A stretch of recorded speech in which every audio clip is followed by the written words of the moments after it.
Finding করে বিশ্ববিদ্যালয়ের অথরিটির কাছে একটা রিপোর্ট সাবমিট করে। সেই রিপোর্ট সাবমিটে যার বিরুদ্ধে অভিযোগ প্রমাণিত হয়েছে এরকম একজনের ব্যাপারে আমরা সিদ্ধান্ত নিয়েছি। আবার যার বিরুদ্ধে প্রাথমিকভাবে সিদ্ধান্ত নেওয়া হয়েছিল তাদের দুইজন আপিল দায়ের করে। এই আপিলে গিয়ে একজনকে আমরা সঠিক তথ্য উপস্থাপন করা হয়নি মর্মে আমরা তার প্রার্থিতাও অ্যালাউ করেছি, ভোটার লিস্টও অ্যালাউ করেছি। ফলে ঢাকা বিশ্ববিদ্যালয় is acting in a transparent, accountable, acceptable mechanism. Acceptable, transparent mechanism, meaning thereby acceptable to the people at large, to the law and to the conscience. যদি ঢাকা বিশ্ববিদ্যালয় বেআইনি কোনো কাজ করে, ডেফিনেটলি আমি একজন তাদের আইনজীবী হিসেবে ওই বেআইনি কাজে আমি ঢাকা বিশ্ববিদ্যালয়কেও সমর্থন দিতে রাজি। সেক্ষেত্রে 128 জনের যে ছাত্রত্ব বাতিল হয়েছে বলে এইটা ডিফারেন্ট ইস্যু, এটা এখানকার কোনো ইস্যু না। এটি হলো একটা শাহবাগে একটা অন্য ধরনের মামলা হয়েছে, ওই মামলার আসামি সংক্রান্ত ব্যাপার। ওই দুটো মামলা হয়েছে শাহবাগে।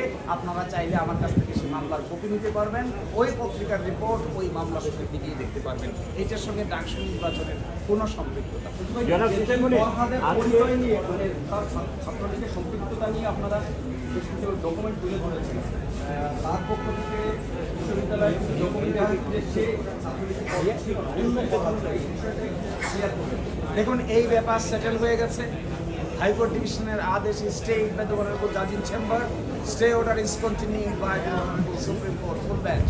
সুতরাং এই বিতর্ক আর কোনো বিতর্ক থাকবে। আজকে রিটকারীরা একটা প্রসঙ্গ তুলেছিল যে রিটকারীকে ধর্ষণের হুমকি দেওয়া হয়েছে এবং তার নিরাপত্তা চাওয়া হয়েছিল এবং একই সাথে যে হুমকি দিয়েছে তার প্রতি মানে তার আপনারা হয়তো এই তথ্য জানেন না। যে ব্যক্তি এরকম হুমকি দিয়েছে মর্মে ফেসবুকে পোস্ট দিয়েছিল, সেই ব্যক্তির বিরুদ্ধে আমাদের কাছে সকল ছাত্র সংগঠনের প্যানেল এই অভিযোগ করছে। কোনো পার্টিকুলার ছাত্র সংগঠনের প্যানেলের পক্ষে বিপক্ষে সেটা নয়, সেটা সকলেই আমাদের কাছে অভিযোগ করেছে। আমরা অভিযোগ নিয়েছি, প্রাথমিক তদন্ত করেছি। আজকে সকালবেলা তাকে 6 মাসের জন্য বিশ্ববিদ্যালয় থেকে বহিষ্কার করেছে। এইটাই ঢাকা বিশ্ববিদ্যালয়।